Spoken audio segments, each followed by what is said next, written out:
bill that would limit the federal permitting process for natural gas pipelines. Votes later this afternoon. Now live to the House floor here on C-SPAN.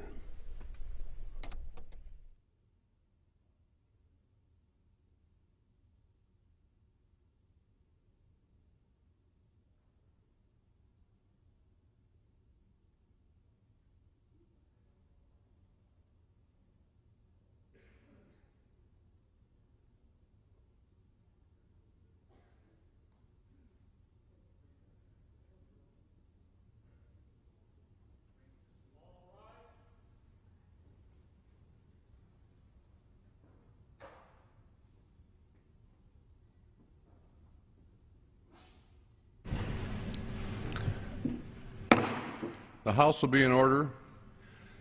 The prayer will be offered by the guest chaplain, Reverend Dr. Paul Taylor from St. Vincent Archabbey, Latrobe, Pennsylvania. Let us pray. We stand before you, O holy God, conscious of our sinfulness, but aware that we gather in your name. Come to us, remain with us, and enlighten our hearts. Give us light and strength to know your will, to make it our own, and to live it in our lives. Guide us by your wisdom. Support us by your power, for you are God, the holy God. You desire justice for all. Enable us to uphold the rights of others. Do not allow us to be misled by ignorance or corrupted by fear or favor. Unite us to yourself in the bond of love and keep us faithful to all that is true. As we gather in your name, may we temper justice with love, so that all our discussions and reflections may be pleasing to you and earn the reward promised to good and faithful servants. We ask this of you, who live and reign forever and ever. Amen.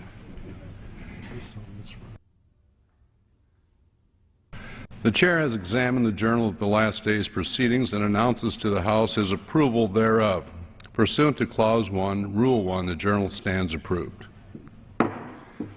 The Pledge of Allegiance will be led by the gentlewoman from Massachusetts, Ms. Songas.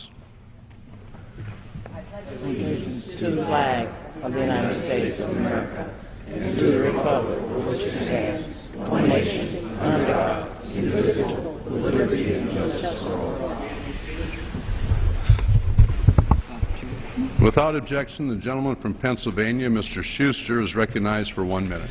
I thank you, Mr. Speaker, and I rise today in honor to introduce a good friend and community leader in my home state, Reverend Paul Taylor, and to thank him for offering today's invocation. Reverend Taylor made the trip to the nation's capital from the great city of Latrobe, Pennsylvania, and I know my colleague Tim Murphy joins me in welcoming Reverend Taylor to the House of Representatives. For the past 17 years, Reverend Taylor has dedicated his life to the students and faculty at St. Vincent's College. As a member of the college, he has held several prominent positions, including Dean of Admissions, Dean of Students, and his current role as Executive Vice President. Reverend Taylor's civic engagement and enthusiasm for improving the lives of others is not limited to higher education. Reverend Taylor also serves on the Board of Directors for the Latrobe Area Hospital Charitable Foundation and assists as a weekend parish priest. In his personal life, Reverend Taylor is an avid hunter, and he serves as the chaplain to the 6-time Super Bowl champion Pittsburgh Steelers, and he performs Mass every Sunday for every home game. So Reverend Taylor is a warm and welcoming leader. He's helped build a strong foundation at St. Vincent's College that will last for decades to come. I'm proud of the work he has done in the Pennsylvania community, and I'm privileged to call him my friend, and I yield back. The gentleman yields back his time. The Chair will entertain 15 further requests for 1-minute speeches on each side of the aisle. What purpose does the gentleman from Texas? What purpose does the gentleman from Texas rise? Address the Chair for 1 minute. Without objection, the gentleman is recognized for 1 minute. Mr. Speaker, H.R. 2728, the Protecting States' Rights to Promote American Energy Security Act, is a common-sense bill that promotes energy independence, protects jobs, and preserves states' rights. The 25th District of Texas contains the Barnett Shale, a major job creator, energy provider, and economic driver in the oil and gas industry. Reports this month showed that 825 out of the 1,762 active rigs in the United States are located throughout the state of Texas. That's almost half the nation's active drilling rigs. The shale oil boom in Texas contributes to our nation's overall ability to cut reliance on foreign oil and get one step closer to energy independence.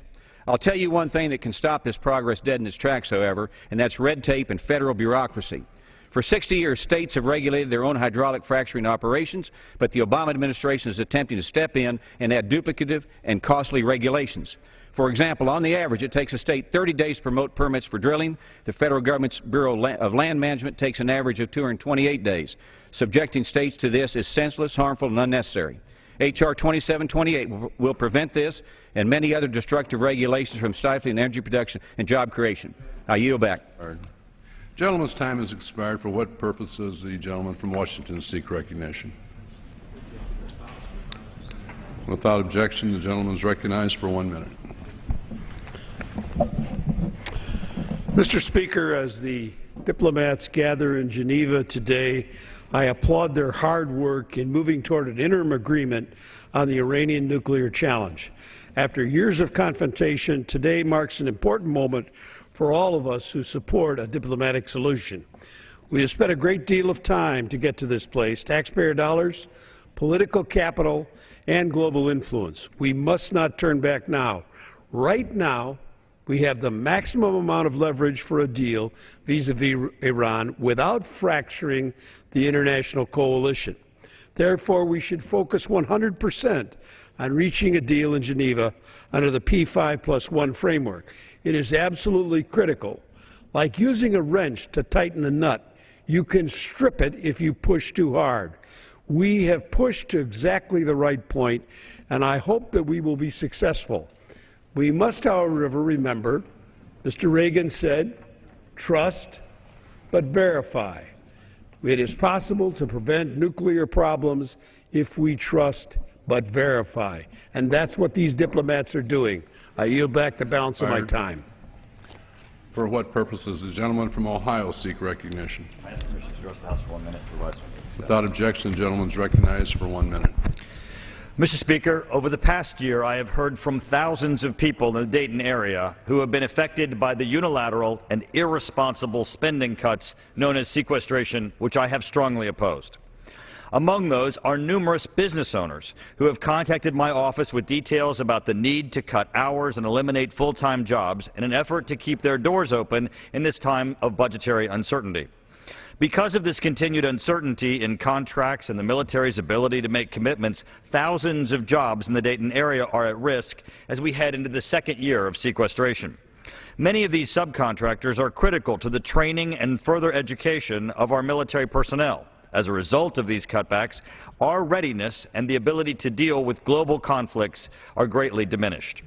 Hundreds of hardworking civilian employees are struggling to pay their personal bills as a result of furloughs, and many more will suffer in 2014 as reductions in force will be necessary if the burdens of sequestration are not lifted. I encourage those members of the Budget Committee to find targeted and meaningful spending cuts that will alleviate the pressure that sequestration is having on Dayton and similar communities across the country that serve as strong supporters of our military. Expired. I yield back the balance of my time. For what purpose does the gentlewoman from New Hampshire rise? I rise to ask unanimous consent to address the House for 1 minute. Without objection, the gentleman is recognized for 1 minute. Thank you, Mr. Speaker. Today, as we mark National Transgender Day of Remembrance, I rise in support of H.R. 1755, the Employment Non-Discrimination Act. Earlier this month, the Senate made history by passing employment protections for transgender workers for the first time ever. This bipartisan legislation is about one thing: ensuring that all Americans, regardless of who they are or who they love, are treated with dignity and equality that they deserve.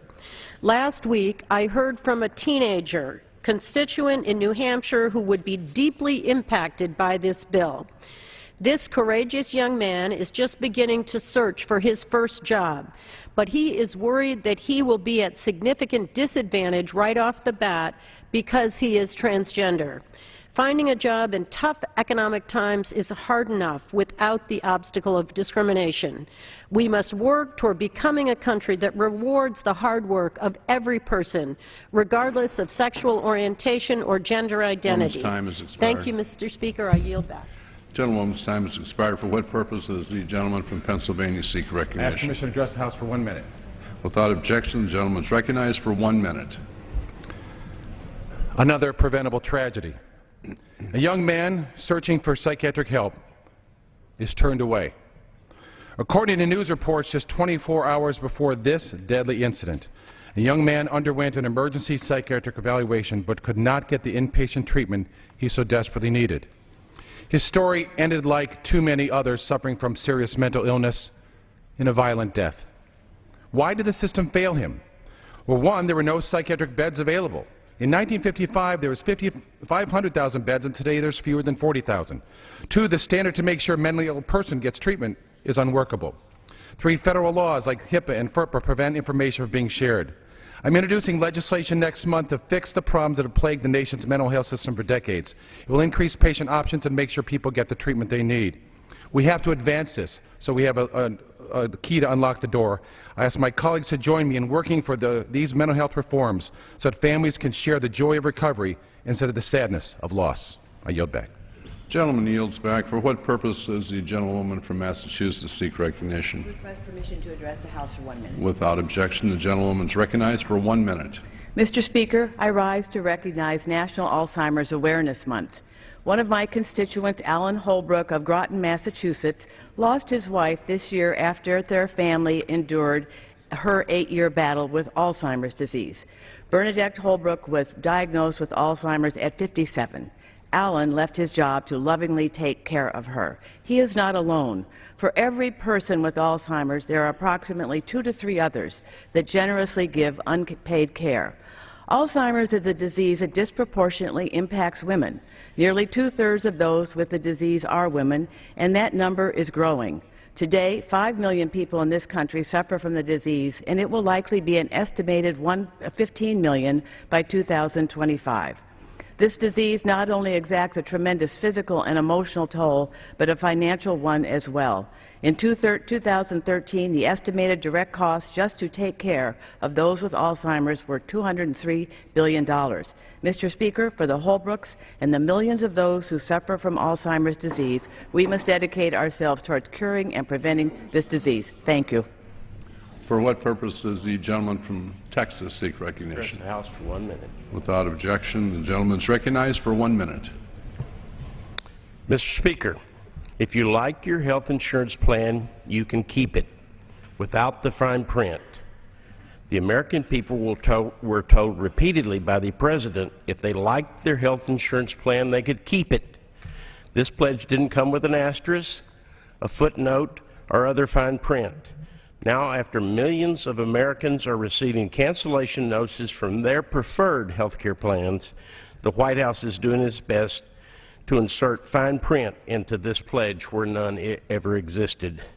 The original pledge wasn't that most Americans could keep their health care plan or that others would lose their plans and given coverage that the government thought was better for them. Instead, the White House is making excuses for why thousands of people in my district are losing their preferred coverage. I asked for the administration to stop making excuses and looking for ways to take my constituents' policies away. My constituents deserve the truth and real solutions. I yield back. This time has expired.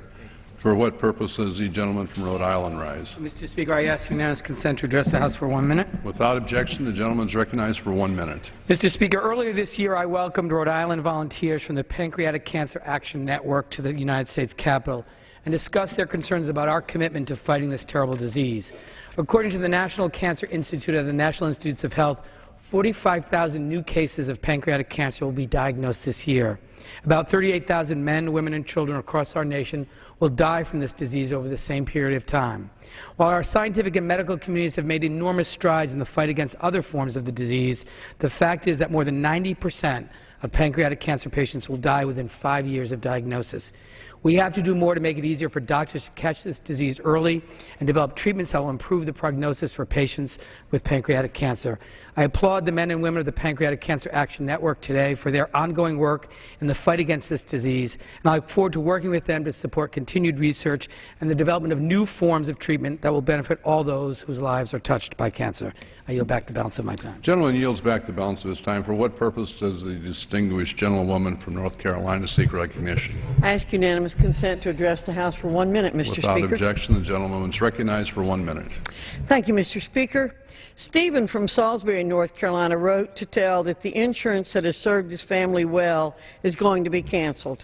In its place, he has been pointed to an Obamacare alternative.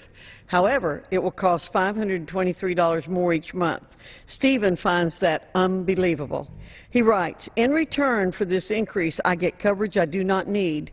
This one-size-fits-all insurance is paternalistic and restricting the choices of American citizens. Doug, who's also from Salisbury, was told his health insurance plan doesn't pass Obamacare muster either. A similar government-sanctioned policy will cost him 200% more each month. Doug wants to know, where's the savings President Obama told me I would enjoy? As a single male with a suffering small business and a monthly mortgage, I simply can't afford this. Stephen and Doug know better than Washington bureaucrats what coverage will best meet their family and individual needs. They want the freedom to continue making that choice, the freedom to keep the plans they like, for good. Gentlewoman's time has expired. For what purpose does the gentlewoman from Florida seek recognition? Unanimous consent to address the House for 1 minute. Without objection, the gentlewoman is recognized for 1 minute. Mr. Speaker, last week there was a ribbon cutting at Miami International Airport for 36 new customer service kiosks. While this was greeted with good news, there's still a great unanswered question. What happens to all the customer service workers that machines like this replace? It's the same story at grocery stores, drugstores, toll booths, and so on. Customer service jobs that used to be gateways to the middle class are increasingly being replaced with technology. Mr. Speaker, this is not bad news. Time-saving technologies must be created, constructed, maintained, and repaired, and this takes human labor as well. But we must train our workforce to perform these jobs. This is the essence of the skills gap that's afflicting our community. By cutting jobs, training programs, reckless budget cuts like the sequester are making it harder to close the skills gap and in turn to reduce unemployment. The mantra of this Congress should be jobs, jobs, jobs. For what purpose does the gentleman from Illinois? Without objection, the gentleman is recognized for 1 minute. Thank you, Mr. Speaker. I rise to tell the story of one of my constituents, Jane, whose health care plan was canceled in the wake of Obamacare. Here's a recent email she sent to me, and I quote, I am a 61-year-old woman with a husband on Medicare. The day before the exchange opened, I received a letter from Blue Cross Blue Shield informing me that my policy is no longer available. The policy that is closest in coverage is approximately 50% higher in premiums and had an almost 50% higher deductible. I feel it's extremely unfair that I was told I could keep my coverage if I liked it. I will also have to pay substantially more for the same coverage. I wonder if the administration ever thought about those of us who have to pay for our health coverage with no extra help and how much more we would be paying, end quote. Mr. Speaker, this House passed H.R. 3350 so Jane and others can keep the plan they want and can afford. The Senate must act and not cover for the President who conceded he broke his promise to Americans. Let's give good news to Americans. I yield back. Gentleman yields back. For what purpose does the gentleman from Connecticut seek recognition? Without objection, the gentleman is recognized for 1 minute. Mr. Speaker, since this Congress convened, it has done nothing to help create jobs. In fact, through ill-advised and over-enthusiastic cutting, the sequester, the shutdown, the threat to our full faith and credit, this Congress has destroyed jobs. But, Mr. Speaker, what if I told you that there was a jobs bill just sitting there ready to be passed that would add almost $1 trillion to our economy in a 10-year period? What if I told you that this jobs bill would create 121,000 new jobs every single year for 10 years? What if I told you that this would also make us a more humane nation, that would stop the breakup of families and the deportations of moms and dads, of dreamers? What if I told you that this jobs plan got 78 votes in the United States Senate, in a divided United States Senate? Of course, I'm describing the comprehensive immigration bill which the Speaker of this House refuses to bring up. There is no principled, no logical objection to this thing. There's just scare tactics, that people with funny accents and names you can't pronounce will come and take your job. That's not true. It is time to pass that jobs bill. And I yield back the balance of my time. For what purpose does the gentleman from Maryland seek recognition? Mr. Speaker, I ask unanimous consent to address the House for 1 minute. Without objection, the gentleman is recognized for 1 minute. Mr. Speaker, American families are watching the train wreck of the President's health care reform law coming down the track at them each and every day. Promises were made by the President and by supporters of the law that if you like your plan, you can keep it. And promises were made that family plans would cost $2,500 a year less under Obamacare. Those promises just weren't true. David in Carroll County wrote me just this morning to let me know what his family is going through with their health insurance. David is self-employed and is married with 3 children. He likes his family plan. He doesn't think it's substandard in any way, but his family just got a cancellation notice. Mr. Speaker, they won't get to keep the plan they like. His new plan, which the federal government says that they have to buy, will cost $400 more per month, an increase of almost $5,000 more per year. Not a decrease, as the President promised. David's family is just a hard-working, middle-class family trying to make ends meet. Mr. Speaker, David and his family deserve better than broken promises. Gentleman's time has expired. For what purpose does the gentleman from California seek recognition? Without objection, the gentleman is recognized for 1 minute. Mr. Speaker, I rise today to tout the very real benefits of Obamacare. Carrie Brooks, a resident of my district, wrote to me saying, quote, "The individual coverage that I could afford as a healthy 54-year-old woman has been $418 a month with a $5,000 deductible. I avoided going to the doctor mostly for fear that if I used the insurance, my policy would be canceled," end quote. She goes on to say, quote, "Recently, Anthem let me know that I would have to change to a compliant plan. The plan they suggested is similar, but it will cost me $53 less each month. Yes, less. Most important, I know that it cannot be canceled. The peace of mind and security that these changes have given me is huge," end quote. Mr. Speaker, for the first time in decades, a single illness or accident will not plunge American families into financial ruin.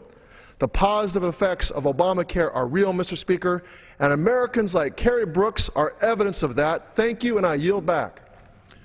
Gentleman yields back. For what purpose does the gentleman from Tennessee seek recognition? I request permission to address the House for 1 minute. Without objection, the gentleman is recognized for 1 minute.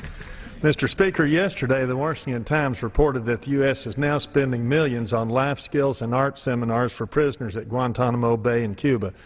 The paper said a multi-million-dollar federal contract is teaching Gitmo detainees basic landscaping, calligraphy, PowerPoint, Microsoft PowerPoint, among other seminars and library services. Last July, the comptroller of the Defense Department reported that the cost of keeping Guantanamo prison open during 2013 would be an astounding $454 million for just 164 prisoners. This comes out to roughly $2.7 million per year for each one of these detainees held in the prison camp. This compares to $72,000 per year per prisoner in federal high-security prisons. Because the federal government is so wasteful and inefficient, states are housing state prisoners for half that amount. The taxpayers of this nation should not be forced to spend $454 million to give the good life to former terrorists. They should be sent to the most unpleasant prison in the U.S., but this and other abuses of U.S. taxpayers will continue until we drastically downsize the federal government and greatly decrease its funding. For what purpose does the gentlewoman from Nevada seek recognition? To address the House for 1 minute. Without objection, the gentlewoman is recognized for 1 minute. Recently, the Republican leadership handed out a blank piece of paper labeled Agenda 2012. Well, blank means no goals, no plans, no immigration reform, no jobs, no nothing. Well, I have a list of proposals that I'd like to write on that blank slate, proposals that would create jobs, grow the economy, and strengthen the middle class. So I'll start today by introducing common sense legislation that achieves these objectives and invests in our country's ability to compete in the 21st century. The Training Highly Skilled Americans Act would use revenue from H-1B visas to promote STEM education at minority-serving colleges and universities and provide scholarships to minority students who are going into STEM fields. Science and technology companies are already paying our government to bring foreign workers to the U.S. to fill STEM jobs, so why not use some of these funds to train our own folks to have these skills to fill these jobs in the future? This is particularly critical for minority students who are significantly underrepresented in these fields. So let's open the door to STEM education and strengthen our education and economic system. What purpose does the gentleman from Texas seek recognition? Mr. Speaker, I ask unanimous consent to rise and address the House for 1 minute, revise and extend my remarks. Without objection, the gentleman is recognized for 1 minute. I thank the Speaker for the recognition. You know, earlier this fall, the President said the Affordable Care Act is more than just a website, and that the problems with the website will soon be fixed. While I don't disagree with either of those two statements, I don't understand the timeline involved, because yesterday, in the Oversight and Investigations Subcommittee of the Energy and Commerce Committee, the Deputy Chief Information Officer for the Center for Medicare and Medicaid Services told us that the website was launched, but it wasn't finished upon launch. I have to ask, why in the world would they proceed with this if they knew that it wasn't finished? When asked to give a percentage completion, it was confusing. His answer was either 40 or 60%. No one really knows. Now, here's the kicker. When you get to January and providers, doctors, and hospitals are seeing patients who think they have coverage under the Affordable Care Act, part of the problem with the unfinished website is there may be difficulty in delivering provider payments.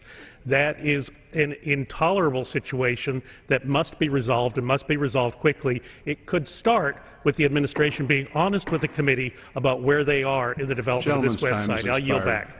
For what purpose does the gentleman from Minnesota seek recognition? Address the House for 1 minute, revise and extend my remarks. Without objection, the gentleman is recognized for 1 minute. Mr. Speaker, today world leaders are meeting in Geneva to negotiate an agreement which could lead to the elimination or reduction in the threat of nuclear weapons in the Middle East. This is a good thing. The goal of the negotiations is to prevent the spread of nuclear weapons, particularly those that are in the possession or could potentially be developed by Iran. We don't want Iran to have a nuclear weapon. We ourselves are trying to reduce stockpiles. So negotiations to prevent that are squarely within the United States' national security interests. The American people support these negotiations. A new Washington Post poll shows that Americans want a negotiated deal with Iran by a 2-to-1 margin. The alternative negotiation is not good. In fact, it could lead to war. Americans do not want another war, and therefore negotiations are the right way to handle this particular problem with regard to the preventing Iran from acquiring a nuclear weapon. Support negotiations, and we do support them and hope they succeed. Gentleman's time has expired. For what purpose does the gentleman from Florida seek recognition? Request unanimous consent to address the House for 1 minute. Without objection, the gentleman is recognized for 1 minute. Thank you, Mr. Speaker. Recently, I received an email from a woman in my district named Shannon. Shannon received a letter from her health care provider stating that her current health care policy did not meet the requirements of the Affordable Care Act and that she would have to choose a new plan to go to the health care marketplace and find coverage. She went to the health care marketplace and found a comparable plan that cost $400 a month more. This is outrageous. More than 300,000 Floridians like Shannon received letters that their current health care plans were canceled. Premiums and deductibles are increasing for countless Americans. So many people receive notices that their plans were canceled. We have only begun to experience the devastating effects of this law, and I submit that the next concern of my constituents will be not only that they can't keep their health plan, but they won't be able to keep their doctors. We need to get rid of this law, and we need to replace it with one that is actually consumer-focused and market-driven so that Americans like Shannon can get affordable health care coverage and keep their doctors. I yield back. Gentleman yields back. For what purpose does the gentleman from Rhode Island seek recognition? Mr. Speaker, I ask unanimous consent to address the House for 1 minute, revise and extend my remarks. Without objection, the gentleman is recognized for 1 minute. Mr. Speaker, many of my colleagues have highlighted the challenges of implementing the Affordable Care Act at the federal level. And while these must be addressed, I'd like to take a minute to highlight the successes we've seen at the state level in Rhode Island. Although a majority of states opted not to operate an exchange of their own, Rhode Island chose to be a leader in creating a state-driven, integrated marketplace to provide quality, affordable health insurance for its citizens. On October 1st, Health Source RI, the Ocean State's online portal and health insurance marketplace, opened for business. It has successfully enrolled over 5,000 residents to date without many of the issues plaguing the federal website. And of course, we're still at the beginning stages of this process, and efforts are underway to improve and expand this successful rollout with many of our state partners.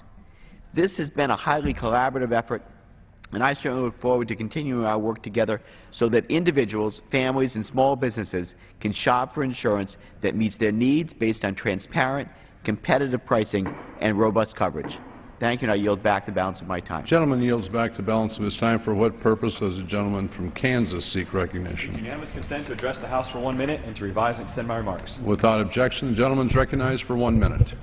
Thank you, Mr. Speaker. Americans are working hard to make ends meet during this sluggish economy, and a clear and predictable pro-growth energy policy will help to alleviate financial stress on American families as energy costs rise. But most of all, pro-growth energy policies will create jobs and put Americans back to work. If you are looking for legislation that will create jobs across America, there are several opportunities to vote yes this week in the United States House. The Natural Gas Pipeline Permitting Reform Act, Federal Land, Jobs, and Energy Security Act, and the Protecting States' Rights to Promote American Energy Security Act are all pro-growth, pro-energy policies that the House will consider this week and will give all of my colleagues an opportunity to show that they are supporting pro-jobs. These bills will promote natural gas pipeline infrastructure construction projects, expand onshore American energy production, and create jobs by passing these bills that will streamline government red tape and eliminate duplicative and costly regulations that only delay safe energy production on American soil. Mr. Speaker, let's unite on behalf of the American people and support these pro-energy growth, pro-job creation bills.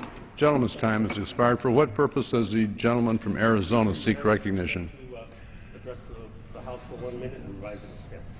Gentleman is recognized for 1 minute. Thank you. Thank you, Mr. Speaker. I rise today to congratulate Tucson High Magnet School's teacher, Art Almquist, as being named Teacher of the Year by People magazine.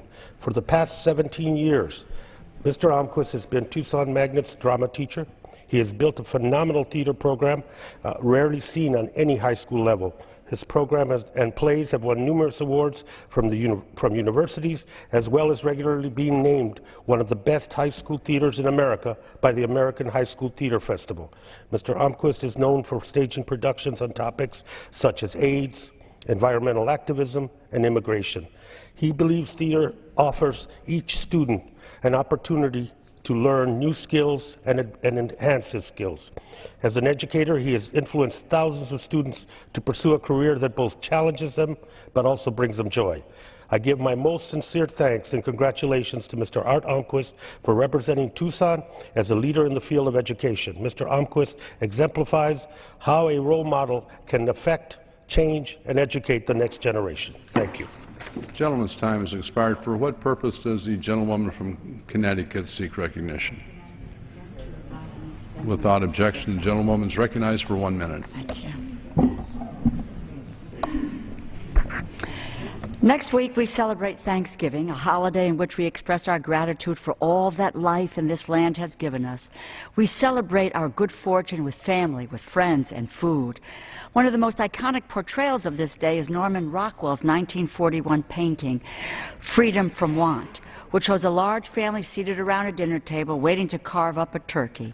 This painting was created to depict what Franklin Roosevelt called one of the 4 essential human freedoms, the freedoms that millions of Americans would fight and die to protect in World War II. Roosevelt reminded us as Americans that, quote, we cannot be content if some fraction of our people, whether it be 1/3 or 1/5 or 1/10, is ill-fed, ill-clothed, ill-housed, and insecure. Instead, after this war is won, we must be prepared to move forward to new goals of human happiness and well-being. Mr. Speaker, we are moving in the wrong direction. Right now in America, 49 million Americans, 1 out of every 7 households in our country, are struggling with hunger, including 16 million kids. At this time of great need, this body proposes to cut $40 billion from food stamps, forcing 4 million low-income Americans to go hungry. It is immoral. For what purpose does the gentleman from Vermont seek recognition? To address the House for 1 minute, revise and extend my remarks. Without objection, the gentleman is recognized for 1 minute. Thank you, Mr. Speaker. Energy efficiency investments work. A recent study by the Lawrence Berkeley National Laboratory found that improving the air tightness in homes would achieve $33 billion in annual energy savings. And across the country, 113 million homes use 23% of the U.S. source energy.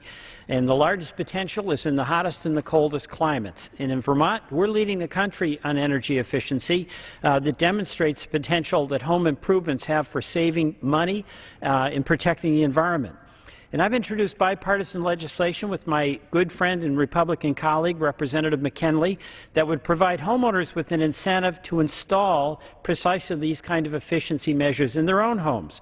And whatever your preferred source of energy, we can all agree that using less energy is good for the taxpayer and the environment. This is something we can and should work together on accomplishing. I yield back and ask for permission to extend my remarks by introducing the Lawrence Livermore study. Thank you. The gentleman's time has expired. For what purpose does the gentlewoman from New Mexico seek recognition? Without objection, the gentlewoman is recognized for 1 minute. Mr. Speaker, November is Native American Heritage Month, and I rise today to honor the many contributions that Native Americans have made and continue to make to our nation's proud history and culture. Earlier today, we awarded the Congressional Gold Medal to 26 tribes whose members served as co-talkers during World War I and II, including the Pueblo of Acoma, which is one of 22 Native tribes that call New Mexico home. At a later date, we will honor 7 more co-talker tribes, including another from New Mexico, the Pueblo of Laguna. The co-talkers proudly served our country with great honor and distinction. They transmitted vital information during some of the most dangerous battles, including every assault the Marines conducted in the Pacific from 1942 to 1945. Without the co-talkers, the world wars would have lasted longer and America would have suffered many more casualties. Mr. Speaker, I am proud that the Pueblos of Acoma and Laguna and the other co-talker tribes are officially getting the thanks and recognition they deserve from a very grateful nation. I yield back. The gentlewoman yields back the balance of her time.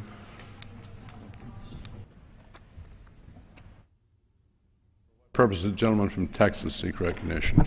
Mr. Speaker, by the direction of the Committee on Rules, I call up House Resolution 420 and ask for its immediate consideration. The clerk will report the resolution. House Calendar Number 76, House Resolution 420. Resolved that at any time after adoption of this resolution, the Speaker may, pursuant to Clause 2B of Rule 18, declare the House resolved into the Committee of the Whole House on the State of the Union for consideration of the Bill H.R. 1900 to provide for the timely consideration of all licenses, permits, and approvals required under federal law with respect to the siting, construction, expansion, or operation of any natural gas pipeline projects. The first reading of the bill shall be dispensed with. All points of order against consideration of the bill are waived. General debate shall be confined to the bill and shall not exceed 1 hour, equally divided and controlled by the chair and ranking minority member of the Committee on Energy and Commerce. After general debate, the bill shall be considered for amendment under the 5-minute rule. In lieu of the amendment in the nature of a substitute recommended by the Committee on Energy and Commerce, now printed in the bill, it shall be in order to consider as an original bill for the purpose of amendment under the 5-minute rule, an amendment in the nature of a substitute consisting of the text of Rules Committee Print 113-25. That amendment in the nature of a substitute shall be considered as read. All points of order against that amendment in the nature of a substitute are waived. No amendment to that amendment in the nature of a substitute shall be in order except those printed in the report of the Committee on Rules accompanying this resolution. Each such amendment may be offered only in the order printed in the report, may be offered only by a member designated in the report, shall be considered as read, shall be debatable for the time specified in the report, equally divided and controlled by the proponent and an opponent, shall not be subject to amendment, and shall not be subject to a demand for division of the question in the House or in the Committee of the Whole. All points of order against such amendments are waived. At the conclusion of consideration of the bill for amendment, the committee shall rise and report the bill to the House with such amendments as may have been adopted. Any member may demand a separate vote in the House on any amendment adopted in the Committee of the Whole to the bill or to the amendment in the nature of a substitute made in order as original text. The previous question shall be considered as ordered on the bill and amendments thereto to final passage without intervening motion except one motion to recommit with or without instructions. Section 2. On any legislative day during the period from November 22, 2013 through November 29, 2013, A, the journal of the proceedings of the previous day shall be considered as approved, and B, the Chair may at any time declare the House adjourned to meet at a date and time within the limits of Clause 4, Section 5, Article 1 of the Constitution, to be announced by the Chair in declaring the adjournment. Section 3. The Chair may appoint members to perform the duties of the Chair for the duration of the period addressed by Section 2 of this resolution as though under Clause 8A of Rule 1. The gentleman from Texas is recognized for 1 hour. I thank the Speaker, and for the purposes of debate only, I yield the customary 30 minutes to the gentleman from Massachusetts, Mr. McGovern, pending which I yield myself such time as I may consume. Gentleman's recognized. During consideration of this resolution, all time yielded is for the purposes of debate only. Mr. Speaker, I ask unanimous consent that all members have 5 legislative days to revise and extend their remarks. Without objection, so ordered. House Resolution 420 provides for the consideration of a critical piece of legislation that was passed by the Committee on Energy and Commerce designed to address the costly and unnecessary delays which many businesses experience when trying to get a final determination to be made by the federal government in relation to a pending pipeline. A member of the committee, Mr. Pompeo from Kansas, the bill's author, has drafted a meaningful piece of legislation taking into account the various competing interests involved in the permitting process and has found a fair and just balance for ensuring that our critical infrastructure moves forward. The rule before us today provides for 1 hour of general debate on the bill. 5 of the 6 amendments submitted to the Rules Committee were made in order, all Democratic amendments. The 6th was neither germane nor did it meet the cut-go rules of the House. Finally, the minority is offered the customary motion to recommit on the bill, allowing for yet another opportunity to amend the legislation. H.R. 1900, the Natural Gas Pipeline Permitting Reform Act, is the product of hours of work with stakeholders that Mr. Pompeo has put in to improve the legislation. The bill streamlines our nation's pipeline permitting processes in an effort to allow for greater capacity and promote safe infrastructure. Specifically, the bill directs the Federal Energy Regulatory Commission to approve or deny a permit application for a new natural gas pipeline within a 12-month time. Natural gas is one of the clearest examples of how this country can move itself toward a more sustainable, energy-independent future while at the same time allowing and encouraging our economy to grow. My own district in North Texas sits 8,000 feet above the Barnett Shale, a natural gas formation that industry has been using to produce gas for decades.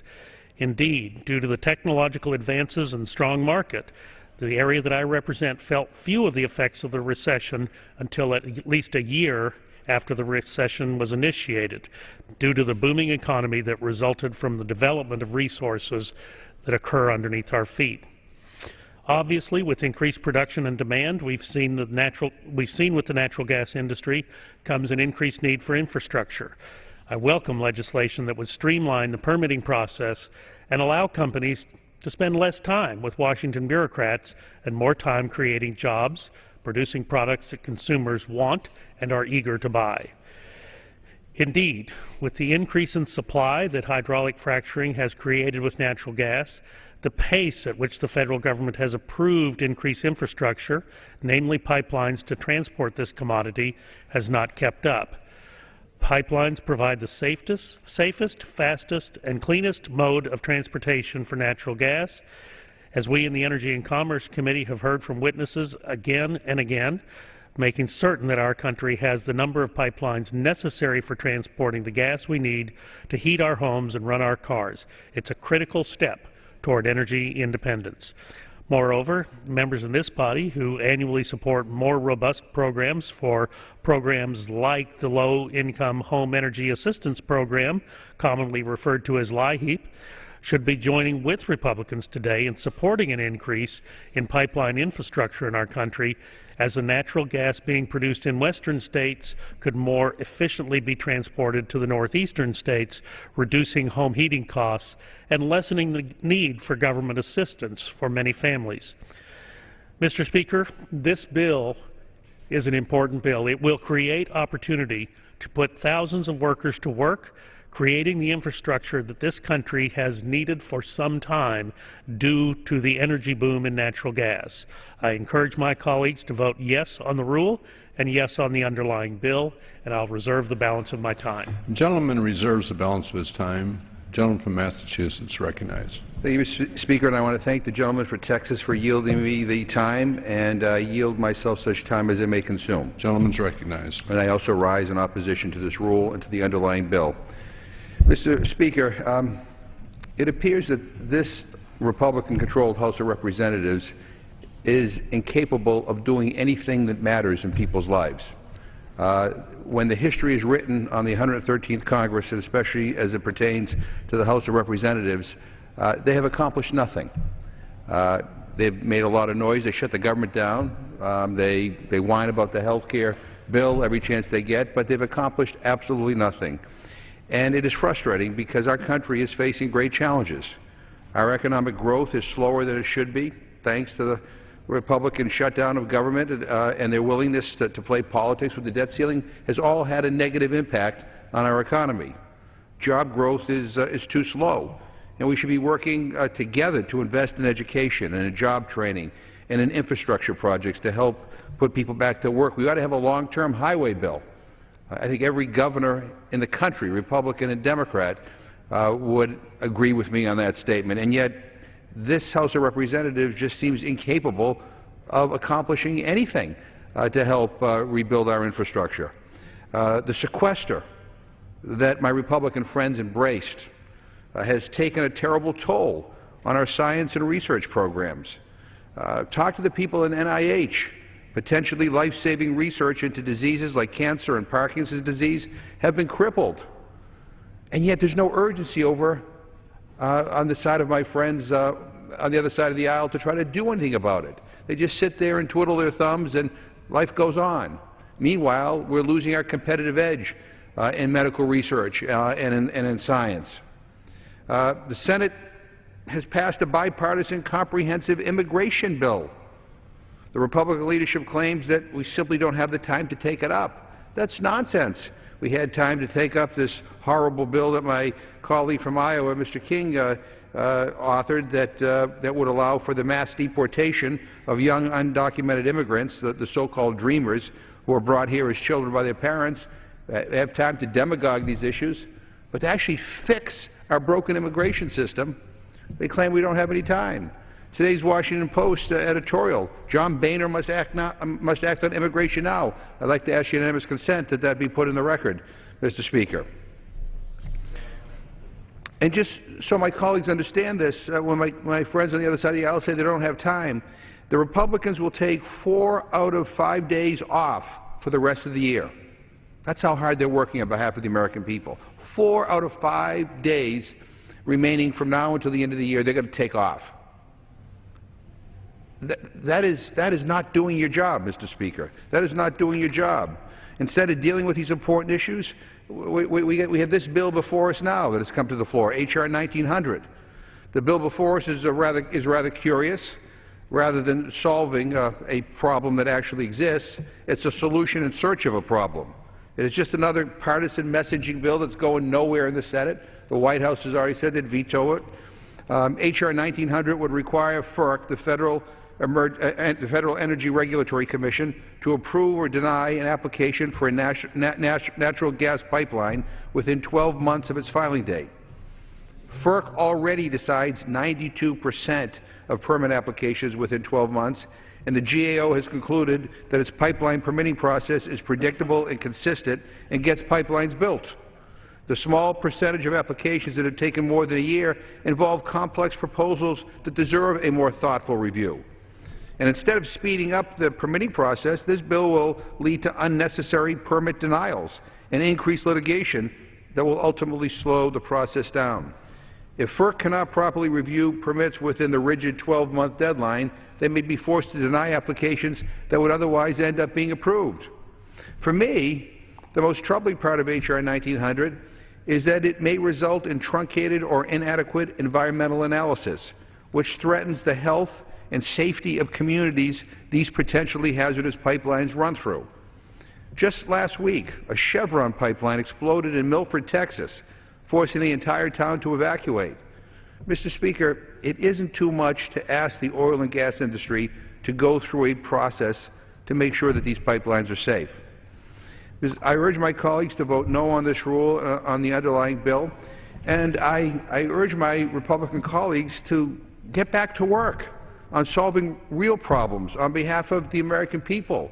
Enough of the press releases, enough of this polarizing rhetoric and these meaningless debates that we seem to be consumed with here in the House of Representatives. People want us to work on their behalf, to do things that will improve their lives, that will strengthen our country.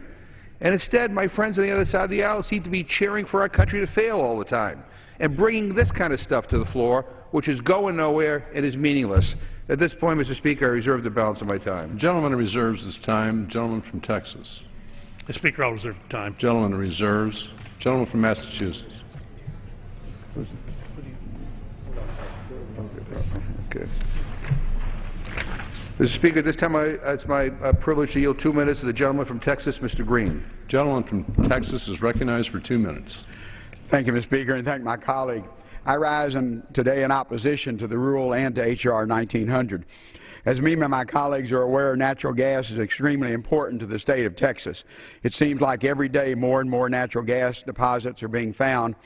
More importantly, with the commercialization of horizontal drilling and hydraulic fracturing, we're now able to develop these resources effectively and economically. But that's only half the story. Once we've found these resources, we need a way to move them to market in a safe and environmentally responsible way. In 1956, the United States decided it was our best interest to build a network of highways. These highways total approximately 47,000 miles, moved goods to market, and dramatically expanded commerce. It may surprise some, but the interstate and intrastate pipeline system is approximately 7 times larger than the highway system in the United States. The natural gas pipeline system in this country is critical and extensive infrastructure. The permitting and review process that's required to site and construct pipelines in this country has ensured an environmental safety record that is second to none. That doesn't mean there's still going to be problems, but again, when you consider the amount of miles we have. Unfortunately, I can't support this particular bill. I support an expedited review process and expansion of the pipeline system, and our intrastate pipelines, natural gas pipeline system is not broken. I cannot support a bill that would issue a license, a permit, or approval after merely an expired timeline. In testimony, the Federal Energy Regulatory Commission, the FERC, in our committee, has an average of about a year turnaround. I want to continue to support the construction of pipelines, and my ardent support is firmly backed by safety records that's unmatched. I'll continue to support an industry that's been an engine of our economic growth for the last decade. This bill is a solution in search of a problem. I look forward to working with my colleagues in the future on another approach that will benefit both stakeholders, our environment, and our economy, and I encourage my colleagues to oppose the rule and the bill, and I yield back my time. Gentleman's time has expired. Gentleman from Texas. Mr. Speaker, I'll reserve the time. Gentleman reserves. Gentleman from Massachusetts. Mr. Speaker, at this time it's my privilege to yield, which one are you? I'll yield 5 minutes to the gentleman from Maryland, our distinguished whip, Mr. Hoyer. Whatever. Gentleman from Maryland is recognized for 5 minutes. Mr. Speaker, I see 4 people in the gallery. I see 3 members on the floor. The galleries are empty. The floor is empty because we're not doing anything. And it's not because we don't have a lot of things to do. We have 7 if you count tomorrow, where we will leave by 12 o'clock, 6 full days left in the session in 2013. And yet we fiddle here while the country sees itself burning on bills that are going nowhere, that have no priority, and deal with a subject, energy, which happily is one of the most successful places we are at in America today, where we're fast becoming the energy independent, low-cost energy situs of the world.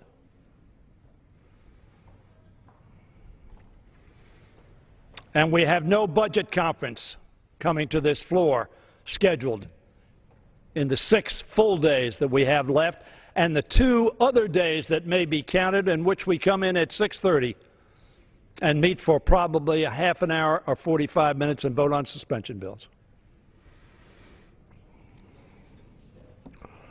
And yet we have spent this entire week, and we left, of course, a hard-working day yesterday. We left doing work at 2:30 in the afternoon.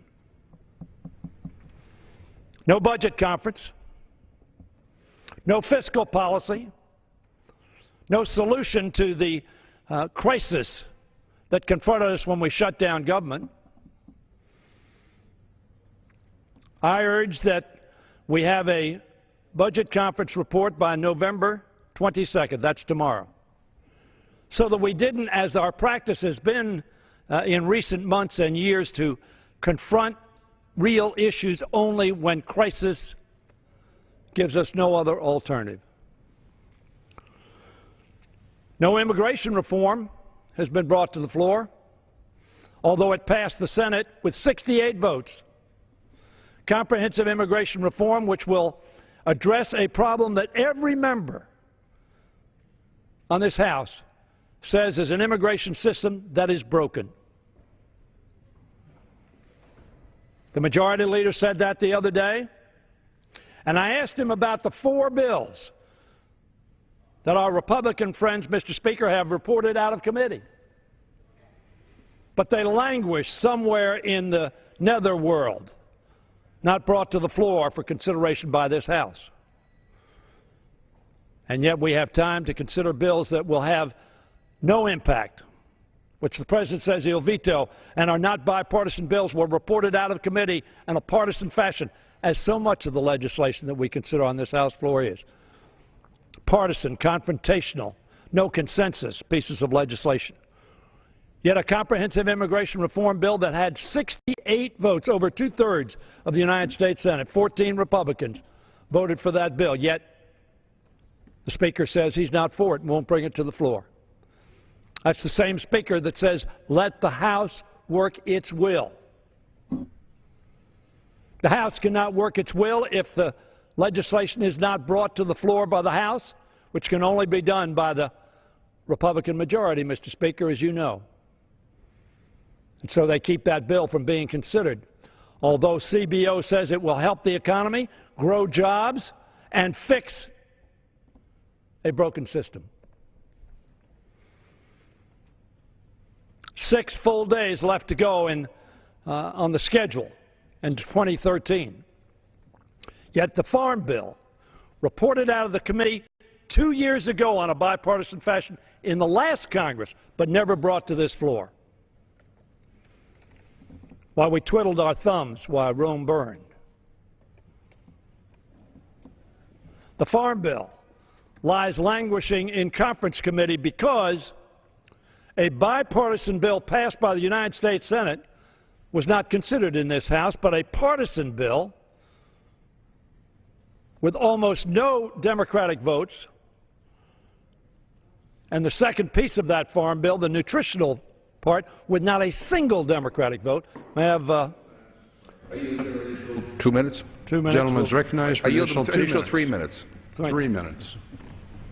Lies languishing in the conference committee because it was passed in an extraordinarily partisan fashion, where Mr. Lucas's bill reported out in a bipartisan